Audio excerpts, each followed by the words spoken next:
নমস্কার, নতুন ভিডিওতে আপনাদের সকলকে স্বাগত। তা তুফান নিয়ে একটা ছোট্ট আপডেট দেওয়ার জন্য চলে আসলাম। এখন প্রায় রাত 12টা বাজতে চলেছে। একটা মারফত আমি খবরটা পাই, আগামী 6 থেকে 7 দিনের মধ্যে তুফানের একটা কিন্তু বড় চমক আসতে চলেছে। এটা কোনো অফিসিয়াল আপডেট না, মেকার্সদের তরফ থেকে কিন্তু কোনো কিছু জানানো হয়নি। শোনা যাচ্ছে তুফানের টিজার অথবা টাইটেল ট্র্যাক এই দুটোর মধ্যে যে কোনো একটা কিন্তু আসতে চলেছে।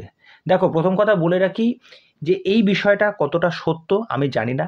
এটা আসলে তো খুবই ভালো হবে, কেননা তুফানে শাকিব খানকে রায়ান রাফি যেভাবে প্রেজেন্ট করেছে, আর আমি এটা যথেষ্ট পরিমাণে বিশ্বাস করি রায়ান রাফি বাংলাদেশের এখনকার সময়ে সবচেয়ে মোস্ট লিডিং পরিচালক।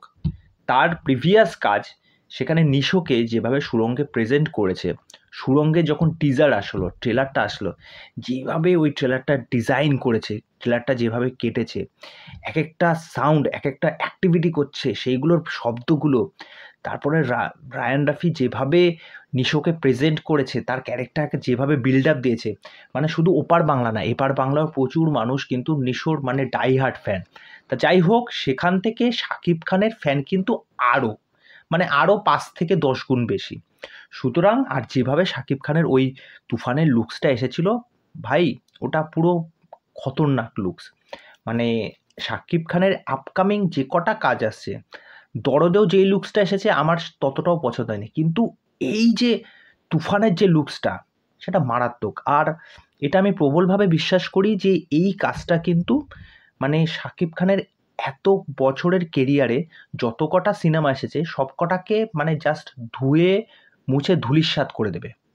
আর টিজার যদি আসে, মানে সেটা তো পুরো পাওয়ার লেভেলের টিজার হবে, কেননা রায়ান রাফি যেভাবে হিরোকে প্রেজেন্ট করে থাকে, তার কাজের একটা আলাদা কিন্তু ইউনিকনেস কিন্তু সেটা আমরা সুরঙ্গতে পেয়েছি। সুতরাং এই কাজটার জন্য আমি স্পেশালি খুব মুখিয়ে আছি। যদি টিজার আসে তাহলে তো দারুণ হবে। মানে কিভাবে প্রেজেন্ট করবে এটা জাস্ট ভেবেই মানে আলাদা লাগছে। তা দেখা যাক এই কথাটা কতটা সত্যি যে টিজার আসে বা গান আসে। আমি এটা পার্সোনালি মনে করি, দেখুন, যে কোনো সিনেমার ক্ষেত্রে সে বাংলা, হিন্দি যাই হোক না কেন, এটা প্রথমত হয়েই থাকে যে প্রথমে ফার্স্ট লুক আসলো, তারপরে সেই সিনেমার পোস্টার আসলো, তারপরে সেই সিনেমার একটা ছোট্ট করে প্রোমো আসলো, তারপরে টিজার আসলো, প্রি টিজার, এরকম অনেক ভাগ ভাগ করে কিন্তু করা হয়।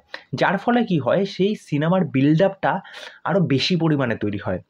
এই সিনেমার যে লুকসটা হয়ে দিয়েছিল, সেই লুকসটাতেই একটা আলাদা বিল্ড আপ তৈরি হয়ে গেছিলো। এখন যদি টিজারটা আসে, সেটা তো জাস্ট বুম ফাটানোর মতো হয়ে যাবে। তা দেখা যাক এই আপডেটটা বা এই কথাটা কতটা সত্যি আছে এটার মধ্যে। আপনাদের এই বিষয়ে কি মতামত, সেটা অবশ্যই আমাকে কমেন্ট করে জানাবেন। তো চলুন, আজকের ভিডিও এখানেই শেষ করছি।